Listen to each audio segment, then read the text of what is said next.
Rowdy Ganpat भाग 7. पांडे, जो रंगमंचावर नेहमी राजा किंवा मंत्रीची भूमिका करायचा, त्याने आपल्या मानेवरचा सोनेरी कागदी मुकुट काढून टेबलावर आपटला. मी तर म्हणतो पळ्या, या शहरात आपलं काही होणार नाही. आजही आपण रिकाम्या खुर्च्यांना डायलॉग मारत होतो आणि त्या खुर्च्यांनी सुद्धा टाळ्या वाजवल्या नाहीत. सुलोचना एकेकाळी रंगभूमीची मुख्य नायिका हसत पण थोडं कटाक्ष टाकून म्हणाली, हो, आजकाल लोक सिनेमाकडे वळलेत. कुणाला नाटक बघायला वेळ नाही. आणि आपण तर कालच राजा हरिश्चंद्रमध्ये हरिश्चंद्रच्या भूमिकेत मला बसवलं होतं. लोकांनी कथेऐवजी माझ्या लांब वेणीकडेच जास्त लक्ष दिलं. ठीक आहे, रामशरण गुप्तांनी खोल श्वास घेत सांगितलं. आज रात्रीच निघूया. जे हवं ते घेऊ, बाकी सगळं इथेच राहू दे. विशेषतः ती संदूक. अरे हो, पांडे खळखळून हसला. त्या संदुकीत फक्त नाटकाचे कपडे, खोट्या दाढी-मिशा, वेग आणि प्लास्टिकचा मुकुट आहे. हे घेऊन गावात गेलो तर लोक आपल्याला वेडे समजतील. सगळ्यांनी एकमेकांकडे कटाक्ष टाकला आणि नकळत मान डोलावली. ठरलं, आज उत्तर रात्री 12च्या गाडीनं ते सगळे उत्तर प्रदेशमधील माधोपूर गावाला परत जाणार. रात्री 11 वाजता मंडळी तयारीला लागली. गुपचूप बॅगा भरल्या गेल्या. जुन्या संदुकीकडे कुणी बघायलाही तयार नव्हतं. जणू ती त्यांना डोळे वटारून निरोप देत होती. शेवटी पांडे थांबला. संदुकीकडे बघून कुजबुजला. अलविदा दाढीमिशा आणि खोटा सिंह, तू रंगमंचावर अमर राहशील. दुसऱ्या दिवशी सकाळी गणपत नेहमीसारखा आपल्या किरकिऱ्या आवाजात दम भरायला आला. त्याच्या डोक्यात अजूनही कालचीच आठवण होती. 10 दिवसात भाडं भरलं नाही तर मी सगळे सामान बाहेर फेकून देईन. आज त्याचा बेत होता थोडं अधिक कठोर बोलायचं. पण खोलीचा दरवाजा उघडताच त्याच्या नजरेसमोर जी दृश्य आली त्याने तो क्षणभर थिजून गेला. खोली पूर्णपणे ओस पडली होती. ज्या भिंतींवर रंगीबेरंगी कपडे, तलवारी, वीग लटकायचे, तिथे आता फक्त पोकळ खिळे उरले होते. कोपऱ्यात एकच वस्तू उभी होती, ती जुनी, तपकिरी संदूक. तिचा रंग उडालेला, कडा गंजलेल्या आणि कुलूप तुटायच्या अवस्थेत. बाकी काहीही नव्हतं. अरे रे, हे काय झालं? गणपतचा चेहरा लाल झाला. तो चिडून पुटपुटला, सगळं घेऊन पळाले रे हरामखोर, फक्त ही काय कचऱ्याची पेटी टाकून गेलेत. त्याने लगेच खिशातून फोन काढला आणि दिग्दर्शक रामशरण गुप्ताचा नंबर फिरवला. फोन वाजत राहिला, पण शेवटी मशीनसारखा थंड आवाज आला. The number you are trying to call is switched off. गणपतने दात घासत शिव्या दिल्या. फोन बंद? अरे, माझं 6 महिन्याचं भाडं खाल्लंय आणि आता पळून गेलाय. अभी तो इनका जरूर गेम बजाना पडेगा. चिडून त्याने टेबलाच्या ड्रॉवरमधून करारपत्र काढलं. त्यावर रामशरणची सही होती आणि त्याला दिलेली मूळ ओळखपत्राची झेरॉक्स कॉपीही होती. गणपतने ती कागद उलटीपालटी केली. आधार कार्ड हातात आल्यावर त्याची नजर पत्त्यावर खेळली. माधोपूर, जिल्हा धार, उत्तर प्रदेश. माधोपूर म्हणजे आपल्या महाराष्ट्र बाहेर पळालेत. बरं झालं, पत्ता सोडून गेलेत. तिथेच गाठून घेतो. गणपतला आपला पुढचा प्लॅन एकदम स्पष्ट दिसत होता. तो लगेच पोलीस स्टेशनमध्ये गेला आणि मोठ्या तावातावाने सगळा किस्सा सांगितला की रामशरण गुप्ता आणि त्याची नाटक मंडळी 6 महिन्याचं भाडं थकवून पळून गेलेत. कसं त्यांनी खोली साफ केली आणि फक्त संदूक ठेवून उड्या मारल्या आहेत. डेस्कवर बसलेल्या पोलीस हवालदाराने त्याच्याकडे जरा कंटाळवाण्या नजरेने पाहिलं. गणपत, हे सिव्हिल मॅटर आहे. भाडेकरू पळाले तर कोर्टात केस टाक. आमचं काम गुन्हेगार पकडणं, भाडं वसूल करणं नाही. पण माझं 6 महिन्याचं भाडं. गणपत सुरू झाला, पण दुसऱ्या पोलिसाने हात वर करून मध्येच थांबवलं. अहो, एक तर पत्ता दुसऱ्या राज्यात आहे. तिकडे आमची हद्दच नाही. आमच्या डोक्यावर लोट टाकू नका. गणपतने सुस्कारा टाकला. पोलीस स्टेशनच्या बाहेर पडताना त्याच्या डोळ्यात एक हट्टी चमक होती. ठीक आहे, मीच जाईन. माधोपूरला जाऊन हिशोब करतो. त्याने परत खोलीत येऊन संदुकीकडे कटाक्ष टाकला. तू तसंच उभं राहा. मी परत आल्यावर तुला उघडून बघतो. आणि मग जणू एखाद्या हिशोबाच्या मोहिमेला निघाल्यासारखा गणपतने आपली बॅग भरली. थोडे कपडे, पैसे आणि आधार कार्डाची झेरॉक्स खिशात ठेवली. तो रिक्षा पकडून स्टेशनकडे निघाला, माधोपूर गाठण्यासाठी आणि आपले भाडे वसूल करण्यासाठी. माधोपूरला पोहोचल्यावर गणपतने प्रथम स्टेशनसमोरच्या चहाच्या टपरीवर बसून चहा घेतला. कप ओठांपर्यंत नेताना त्याचे डोळे गावातल्या लोकांकडे फिरत होते. कुणी जीपमधून जात होतं, कुणी भाजीच्या टोपल्या घेऊन बाजारात धावत होतं. त्याने तिथल्या टपरीवाल्याला विचारलं, अरे भावा, हा पत्ता कुठं आहे बरं? त्याने करारनाम्यावरचा पत्ता पुढे केला. टपरीवाला चष्मा सरकवत म्हणाला, ओ, हा रामशरणच्या घराचा पत्ता आहे. गावाच्या शेवटी मोठ्या वडाच्या झाडाच्या पुढे आहे घर. गणपतने लगेच तिकडे पाऊल टाकले. कच्च्या रस्त्यावरून चालताना तो स्वतःशीच पुटपुटत होता, अहो, मुंबईतून एवढा प्रवास करून आलोय आणि हा लोक अगर नाही दिला पैसा तो गणपत मोरे नाव नाही. शेवटी वडाच्या झाडाजवळ पोहोचल्यावर त्याने पाहिलं, समोर जुनं कौलारू घर, अंगणात विहीर आणि उंबरठ्यावर एक गाठाळ मिशांचा उंच अंगाचा माणूस उभा होता. रामशरण? रामशरण आहे का? गणपतने विचारलं. तो माणूस भुवया उंचावून म्हणाला, रामशरण माझा लहान भाऊ, पण तो इथे नाही. तू कोण? गणपत लगेच पुढे येऊन सांगू लागला, मी गणपत बबनराव मोरे, मुंबईचा. तुझा भाऊ माझं 6 महिन्याचं भाडं खाऊन पळाला आहे आणि मी ते भाडं घेण्यासाठी आलोय. पैशाचा सवाल आहे भावा. माणसाच्या चेहऱ्यावर नाराजी उमटली. काय? पैशाशी काही देणं घेणं नाही? हा काय प्रकार आहे? मुंबईत असतास तर आत्ता धरून आणला असता मी. यावर तो माणूसही जोरात ओरडू लागला. दोघांमध्ये तुफान बाचाबाची झाली. अंगणातल्या कोंबड्यांनी पळ काढला. शेजारच्या घरातून बायकांनी डोकं बाहेर काढून तमाशा पाहायला सुरुवात केली. शेवटी त्या माणसाने रागाने म्हणत दार आतून बंद केलं आणि गणपत अंगणातच उभा राहिला. थोडा वेळ शिव्या पुटपुटूत गणपत निराशपणे मागे फिरला. रामशरण हाताला लागला नाही, पण पांडे किंवा ती सुलोचना मिळाली तर काहीतरी धागा सापडेल असा विचार करत तो गावात चौकशी करायला निघाला. गणपतने सकाळपासून गावभर भटकून पांडे आणि सुलोचनाचा फोटो दाखवला, पण प्रत्येक ठिकाणी त्याला एकतर माहीत नाही असा थंड प्रतिसाद मिळाला किंवा लोकांनी सरळ दुर्लक्ष केलं. काहींनी तर त्याच्याकडे बघून हसतच वळण घेतलं. दुपारपर्यंत उन्हाने अंग भाजून निघालं होतं आणि गणपतच्या पोटात कावळे ओरडू लागले होते. अरे, आधी पोटभर खाल्लं पाहिजे, नाहीतर शोधाशोधीची ताकदच उरणार नाही, तो स्वतःशीच म्हणाला. त्याच्या नजरेला बाजारपेठेच्या कडेला एक छोटंसं टपरीवजा हॉटेल दिसलं. फिक्कट निळ्या रंगाच्या फलकावर मोठ्या अक्षरात लिहिलेलं होतं, श्री गणेश भोजनालय. आत लोखंडी टेबल खुर्च्या, कोपऱ्यात मोठी लोखंडी ड्रममध्ये पाणी आणि एका काचेच्या डब्यात गोड जिलेबी मांडलेली होती. गणपत आत शिरला आणि आवाज दिला, भाऊ, ताट जेवण दे आणि 2 भाकरी जास्त ठेव हा. मालकाने पानावर वरण भात, बटाट्याची भाजी, कांदा आणि थोडं लोणचं ठेवून त्याच्यासमोर आणलं. गणपतने पाण्याचा घोट घेतला आणि जेवायला सुरुवात केली. गरमागरम भाताचा वास पोटातल्या भुकेचं वादळ आणखीनच वाढवत होता. तेवढ्यात बाहेरून जोरजोरात गोंधळाचे आवाज येऊ लागले. लोक पळत होते, कुणीतरी पकडा पकडा ओरडत होतं. भांड्यांचा आवाज, बायकांची किंचाळणं आणि धावत जाणाऱ्या पावलांचा गडगडाट. गणपतने चमचा थाळीत घेऊन कुतूहलाने दाराजवळ गेला. काय झालंय? तो मालकाला विचारणार एवढ्यात बाहेर बाजारपेठेकडे पाहताच त्याच्या नजरेसमोर गोंधळाचा नजारा उभा राहिला. सायकली, उलटसुलट पसरलेली भाजीची टोपली आणि धावत जाणारे तरुण. तो आणखी काही समजून घेईल तोच मागून कोणीतरी प्रचंड वेगाने धावत येऊन धडाम त्याच्याशी आदळलं. गणपत मागे सरकून थोडा तोल गेला, पण कसाबसा सावरला. तो माणूस दम लागल्यासारखा हापत होता. डोळे भीतीने विस्फारलेले, त्याचे कपडे धुळीने माखलेले आणि हातात काहीतरी चुरगळलेला कागद घट्ट पकडलेला. गणपतने लगेच त्याचा खांदा धरला आणि विचारलं, काय चाललंय हे? लोक का पळतायत? इकडे अमिषाच्या घरात सकाळपासूनच एक हलकीशी बेचैनी होती.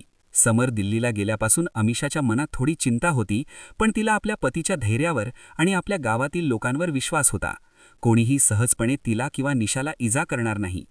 मात्र त्या सकाळी निशा फारच चिडचिड करत होती. कधी खेळणी हवी, कधी काही खायला हवं, तर कधी रडायला लागायची. अखेर अमिषाने ठरवलं की तिला बाजारात फिरायला घेऊन जावं, म्हणजे तिचा मूड बदलेल आणि घरातली घुसमटही कमी होईल. पवन त्या दिवशी मोकळा होता म्हणून तोही सोबत जायला तयार झाला. ताई, मी गाडी घेऊन येतो, तुम्ही तयार राहा, असं सांगून तो बाहेर निघाला. काही वेळातच जीप घरासमोर आली. अमिषाने निशाला मांडीवर घेतलं, पर्स खांद्यावर टाकली आणि तिघे बाजाराकडे निघाले. बाजारपेठेत पोहोचल्यावर पवनने जीप एका झाडाच्या सावलीत उभी केली. ताई, तुम्ही बघा, मी इथेच थांबतो, तो म्हणाला. अमिषाने मान डोलावली आणि निशाला घेऊन बाजारात फिरायला लागली. फळांच्या गाड्या, कपड्यांच्या दुकानात रंगीबेरंगी साड्या आणि हळदी कुंकवाचा गंध हवेत दरवळत होता. पण दुसरीकडे ही बातमी गावातल्या सावल्यांसारखी वेगाने पसरत होती. अमिषाताई बाजारात एकटी आहे. हा संदेश कुणाच्या तरी फोनवर पोहोचला आणि लगेच विक्रमच्या कानावर गेला. विक्रम त्यावेळी आपल्या साथीदारांसोबत गावाच्या बाहेरच्या वाडीत बसून दारू पीत होता. बातमी ऐकताच त्याच्या डोळ्यात एक काळी ठिणगी चमकली. आजचं काम आजच उरकवायचंय. समरने मला सगळ्यांसमोर अपमानित केलंय, त्याची किंमत त्याला भरावीच लागेल. त्याच्या बायको मुलीचं रक्त पाहिलं की त्याचं गर्वाचं डोकं थंड होईल. त्याने लगेच आपल्या लोकांना हुकूम दिला, गाड्या तयार ठेवा, 15-20 माणसं हवीत माझ्यासोबत, कुणालाही पळून जायची संधी मिळू नये. गुंडांनी लगेच आपापल्या गाड्या स्टार्ट केल्या. लोखंडी रॉड, लाठ्या आणि काहींच्या कमरेला पिस्तूल, सगळं सज्ज होतं. विक्रमने शेवटचा घोट घेतला आणि जीपच्या पुढच्या सीटवर बसत म्हणाला, आज बाजारात रक्त सांडणार आहे. त्या ताफ्यात 3-4 जीप आणि 2 बाईक होत्या. इंजिनांचा गडगडाट, धुळीचा भडका आणि त्या काळ्या चेहऱ्यांची झलक पाहून वाटेतले लोक बाजूला सरकू लागले. दरम्यान अमिषा आणि निशा अजूनही निरागसपणे फळांच्या गाड्यांवर भाव करत होत्या, पण सावल्या जवळ येत होत्या. बाजारपेठ गर्दीने भरलेली होती. फळांच्या गाड्यांवर ग्राहकांचे भाव चढत उतरत होते. भाजीवाल्यांच्या हाका हवेत मिसळत होत्या आणि मधूनच कुठेतरी मसाल्यांचा उग्र वास येत होता. अमिषा निशाचा हात धरून एका चण्यांच्या गाडीपाशी थांबली होती. तिचा चेहरा शांत होता, पण मनात कुठेतरी समरची आठवण येत होती. तेवढ्या दूरवरून इंजिनांचा गडगडाट बाजाराच्या गजबजलेल्या वातावरणाला चिरून गेला. धुळीचा एक ढग रस्त्यावर पसरला. लोक क्षणभर थांबून पाहू लागले. काळ्या काचा असलेल्या 3 जीप, 2 बाईक आणि मागे काही पायदळ गुंड बाजाराकडे सरळ धाव घेत होते. जीपच्या पुढच्या सीटवर बसलेला विक्रम उतरला. त्याच्या डोळ्यात एक वेडसर राग होता. जणू काही वर्षांचा बदला आज संपवायचा होता. गर्दीत त्याची नजर अमिषावर पडली आणि त्याचं पाऊल तावातावाने तिच्या दिशेने वळले. पण बाजूलाच उभा असलेला पवन सावध नजरेने हे सगळं पाहत होता. गुंडांचा ताफा पाहताच त्याच्या अंगात जणू वीज संचारली. हे लोक इथे काय करायला आलेत? नक्की अमिषावर हल्ला. त्याने लगेच जीपमधल्या वायरलेस सेटवर हात टाकला आणि दमलेल्या आवाजात पोलीस स्टेशनला कळवलं. बाजारात तातडीची मदत हवी. विक्रम आपल्या माणसांसोबत इथे आला आहे. लवकर या. वायरलेस बंद होताच पवन त्या ताफ्याकडे धावत सुटला. विक्रम अजून काही पावलेच पुढे गेला होता, तेव्हाच पवनने त्याच्या एका गुंडाला झडप घालून जमिनीवर फेकलं. अमिषाताई, मागे व्हा, पवन ओरडला. पण गर्दीतली भीती आणि घबराहट वाढत चालली होती. क्षणातच हाणामारी सुरू झाली. पवनचे घाव जोरदार होते. एका गुंडाला त्याने लोखंडी काठी हिसकावून मारली, दुसऱ्याला लाथेने उडून दिलं. पण संख्या त्याच्या विरोधात होती. प्रत्येक गुंड हातात लाठ्या, रॉड किंवा चाकू घेऊन वेड्यासारखे त्याच्यावर तुटून पडत होते. पवनच्या कपाळावरून रक्त वाहू लागलं, पण तो अजूनही झुंज देत होता. अखेर 4-5 गुंडांनी मिळून त्याला मागून पकडलं, त्याचे हात पिळून काढले आणि एका जीपच्या लोखंडी रॉडला बांधून टाकलं. विक्रमने पवनकडे तुच्छतेने पाहत एक कटू हसू दिलं. समरचा माणूस, पण आज काही करू शकणार नाहीस. यानंतर विक्रमने नजर अमिषाकडे वळवली. तिच्या चेहऱ्यावर भीतीची सावली पसरली होती, पण ती निशाला घट्ट मिठी मारून उभी होती. विक्रम जवळ पोहोचताच तिने मागे सरकायचा प्रयत्न केला, पण त्याचा हात विजेच्या वेगाने तिच्या केसात घुसला. चल इथे, तो गुरगुरत म्हणाला आणि तिला ओढत फरफटत रस्त्याच्या मधोमध आणलं. निशा जोरजोराने रडू लागली. काही लोकांनी थांबून हे पाहिलं, पण विक्रमच्या गुंडांचा चेहरा पाहून त्यांनी पळ काढला. अमिषा सुटण्यासाठी झगडत होती. तिने त्याच्या हातावर नखं खुपसवली, पण विक्रमने संतापाने तिच्या गालावर एक झापट मारली. त्याचा हात तिच्या कपड्यांवर गेला आणि एका झटक्यात त्याने तिचा कुर्ता फाडून टाकला. बाजारभर एक भयानक शांतता पसरली.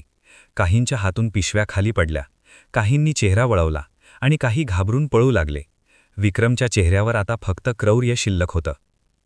इकडे जो माणूस गणपतला धडकला होता त्याला गणपतने धरून उठवले आणि विचारले, अरे बापरे, का धावतोस रे भावा? गणपतने त्याला हाताने धरून विचारलं. तो माणूस दमलेल्या आवाजात म्हणाला, शूटिंग झालीये. गणपतच्या डोळ्यात चमक आली. कोणत्या हिरोची शूटिंग? सलमान की शाहरुख? तो माणूस रागाने ओरडला, तेरे बाप की शूटिंग. आणि तो झपाट्याने पळून गेला.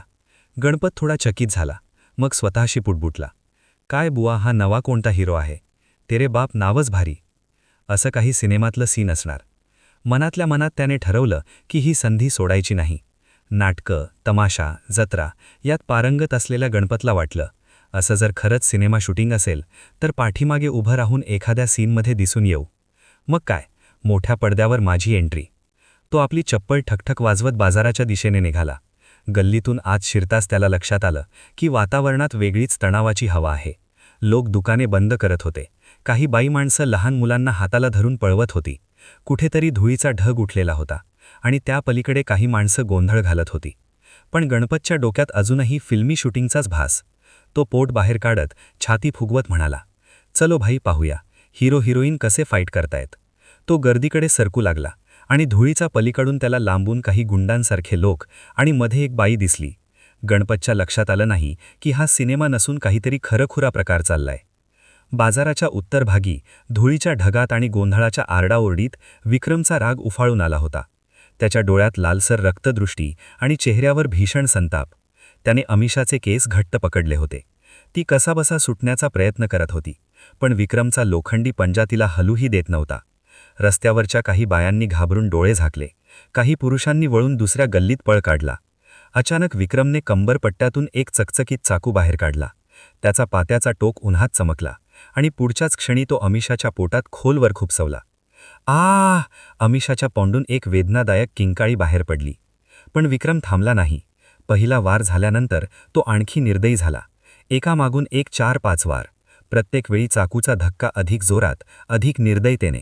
अमिषाच्या शरीरातून रक्ताचा उकळता झोत बाहेर पडत होता. तिचा चेहरा पांढरट झाला, श्वास अडकला आणि ती हळूहळू रस्त्याच्या उत्तरभागी रक्ताच्या थारोळ्यात कोसळली. गणपत हे सगळं बाजूला उभा राहून पाहत होता. त्याच्या चेहऱ्यावर न घाबरण्याचं आणि न समजण्याचं विचित्र मिश्रण होते. त्याला अजूनही वाटत होतं की हे एखाद्या ॲक्शन सिनेमाचं रिअलिस्टिक शूटिंग आहे. रक्त, किंकाळ्या, निर्जीव देह सगळं त्याच्या डोक्यात सिनेमासारखं चालू होतं. तो मनात म्हणाला, अरे वा, हिरोईनला मारायचं सीन किती खरेखुरे. रक्त वगैरे वापरतायत. हा तर मोठा बजेट पिक्चर दिसतोय. विक्रम आता अमिषाकडून पवनकडे वळला. पवनला आधीच त्याच्या गुंडांनी जीपच्या मागच्या फ्रेमला घट्ट बांधून ठेवलं होतं. विक्रमने तोच रक्ताने माखलेला चाकू उचलला आणि पवनच्या पोटात खुपसवला. 1 वार, 2 वार, 3 वार. पवनचं डोकं मागे झुकलं. त्याच्या डोळ्यातून जीवनाचा प्रकाश निघून गेला. काही सेकंदातच त्याचा श्वास थांबला. गणपतचा गोंधळ मात्र कमी झाला नाही. तो पुटपुटला, अरे वा, आता हिरो आला. हे तर एकदम खतरनाक क्लायमॅक्स दिसतोय. विक्रमने चाकू पुसत आसपास नजर फिरवली. त्याला आता निशा हवी होती. तो गल्लीगल्लीत डोळे फिरवत होता, पण निशा कुठेच नव्हती. बाजारात पसरलेल्या गोंधळात ती कधी गायब झाली हे कोणालाच कळलं नव्हतं. तेवढ्यात दूरवरून पोलीस जीपची सायरन वाजू लागली. तो आवाज बाजाराच्या गल्ल्यांत घुमू लागला. विक्रमचे डोळे अरुंद झाले. त्याने आपल्या गुंडांना इशारा केला आणि ते सगळे पळत एका मागच्या गल्लीतून गायब झाले. काही सेकंदातच तिथे फक्त रक्ताचा वास, जमिनीवर पसरलेलं थारोळं आणि भेदरलेले काही थोडे लोक एवढंच उरलं होतं. गणपत अजूनही तिथेच उभा होता आणि मनात विचार करत होता, काय बुवा, पोलीस सीन लवकर आला. दिग्दर्शक भारी आहे. थ्रिल कायम ठेवतो. मुख्य बाजारपेठ आता जणू मृत शांततेत बुडालेली होती. काही क्षणांपूर्वी घडलेल्या भीषण घटनेचे अवशेष अजूनही हवेत तरंगत होते. रक्ताचा वास, भीतीने थरथरणारे चेहरे आणि गडद तणाव. पोलिसांच्या गाड्या सायरन वाजवत थांबल्या आणि 2 सब इन्स्पेक्टर, काही कॉन्स्टेबलांसह घटनास्थळी उतरले. त्यांचे पाऊल आवाजही त्या शांततेत भेसूर वाटत होते. सगळ्यात आधी त्यांचे लक्ष गेले ते रस्त्याच्या उत्तरभागी पडलेल्या अमिषाकडे. तिच्या अंगावर कपडे नव्हते. शरीर रक्ताच्या तळ्यात बुडालेले होते. तिच्या डोळ्यांमध्ये आता प्रकाश नव्हता, फक्त एक स्थिर, रिकामी नजर. बाजूला काही पायऱ्या अंतरावर पवन, जीपच्या मागच्या बाजूला घट्ट दोऱ्याने बांधलेला. त्याचाही श्वास थांबला होता. एका कॉन्स्टेबलने थरथरत्या आवाजात सब इन्स्पेक्टर पांड्याला म्हटले, साहेब, दोघेही गेले. सब इन्स्पेक्टरने मान हलवली, पण त्याचा चेहरा कडकच राहिला. त्याला माहीत होतं, अशावेळी भावना दाखवणं म्हणजे कमकुवतपणा. तेवढ्यात रस्त्याच्या एका कोपऱ्यातल्या जुन्या प्रतापसिंग दुकानाचं दार हळूच उघडलं. आतून एक छोटीशी, घाबरलेली आकृती बाहेर आली. निशा. तिच्या चेहऱ्यावर अश्रूचे डाग होते आणि ती अजूनही थरथरत होती. तिने पोलिसांकडे पाहत हळू आवाजात विचारलं, आई, आई कुठे आहे? एका महिला कॉन्स्टेबलने तिला अलगद उचलून घेतलं, पण तिच्याकडे उत्तर नव्हतं. निशाच्या डोळ्यांपुढेच तिची आई जमिनीवर पडलेली होती. पोलिसांनी लगेचच जमलेल्या लोकांकडे वळून चौकशी सुरू केली. कोणी पाहिलं का हे कोणाने केलं? सब इन्स्पेक्टरचा आवाज कठोर होता. लोकांच्या नजरा एकमेकांकडे फिरू लागल्या. कोणाच्या चेहऱ्यावर राग नव्हता, फक्त भीती. प्रत्येकाला ठाऊक होतं, विक्रमचं नाव घेतलं तर दुसऱ्या दिवशी त्यांच्या घरातही हाच प्रसंग घडू शकतो. एक मथारा दुकानदार थोडा पुढे आला, पण त्याने तोंड उघडायचा प्रयत्न करताच गर्दीतून कुणीतरी त्याच्या खांद्यावर हात ठेवून त्याला थांबवलं. तो परत शांत झाला. कुणालाच काही माहीत नाही का? पोलिसांनी पुन्हा विचारलं. गर्दीतून काही कुजबूज ऐकू आली. महेंद्र ठाकूरच्या माणसांचा हात आहे, पण ती लगेच गिळून टाकली गेली. मुख्य रस्त्यावरची गर्दी अजूनही दडपलेल्या भीतीत स्थिर उभी होती. पोलिसांचे प्रश्न हवेत लटकत होते, पण उत्तर देणारा कुणीही पुढे येत नव्हता. त्यावेळेस कोपऱ्यातल्या पानाच्या टपरीजवळ उभा असलेला गणपत हळूहळू पुढे सरकू लागला. गणपतच्या चेहऱ्यावर अजूनही गोंधळ आणि निरागस उत्सुकता होती. त्याला अजूनही वाटत होतं की हे सगळं एखाद्या चित्रपटाचं शूटिंग आहे. रक्त, किंकाळ्या, निर्जीव देह सगळं त्याच्या डोक्यात सिनेमासारखं चालू होतं. तो पोलिसांकडे बघत जोरात म्हणाला, अहो, मला माहितीये कोणी मारलं. हे ऐकून 2 कॉन्स्टेबल लगेच त्याच्याकडे धावले. एकाने खांद्याला धरून विचारलं, काय माहितीये? सांग पटकन. गणपतने छाती ताणून मोठ्या आत्मविश्वासाने रस्त्याच्या एका टोकाकडे बोट दाखवलं. तिथे एक प्रचंड भव्य बॅनर वाळ्यात हलत होतं. बॅनरवर महेंद्र ठाकूरचा टोकदार नजरेतून बघणारा फोटो, खाली सोनेरी अक्षरात लिहिलं होतं, जननायक महेंद्र ठाकूर, वाढदिवसाच्या हार्दिक शुभेच्छा. गणपत हसत पुढे म्हणाला, अहो त्या बॅनरवर जो मोठा साहेब दिसतो, याच्या बाजूला जो तरुण मुलगा आहे ना, हाच. याने या दोघांना मारलं. गणपतच्या बोटाचं टोक विक्रमच्या फोटोवर स्थिरवलं. तो फोटो बॅनरच्या उजव्या बाजूला लावलेला होता. विक्रम, काळा सनग्लास लावलेला, खांद्यावर बंदूक टांगलेली आणि चेहऱ्यावर एक हलकं स्मित. गर्दीत कुजबूज पसरली. काहींनी डोळे मोठे केले, काहींनी चेहऱ्यावर हात ठेवून आश्चर्य लपवायचा प्रयत्न केला. पोलिसांच्या चेहऱ्यावर मात्र काही क्षणांसाठी तणाव उमटला. हे नाव घेणं म्हणजे सरळ वादळाच्या तोंडात पाऊल टाकणं होतं. सब इन्स्पेक्टर पांडेने गणपतला खांद्याला धरून हलकेच म्हणाले, चल स्टेशनवर जाऊन बोलूया. गणपत हसत हसत मान डोलावली. त्याला वाटत होतं आता तर त्याला सिनेमात मोठा रोल मिळणार. पोलिसांनी त्याला जीपमध्ये बसवलं. गर्दीच्या डोळ्यांसमोर जीप हळूहळू स्टेशनकडे निघाली.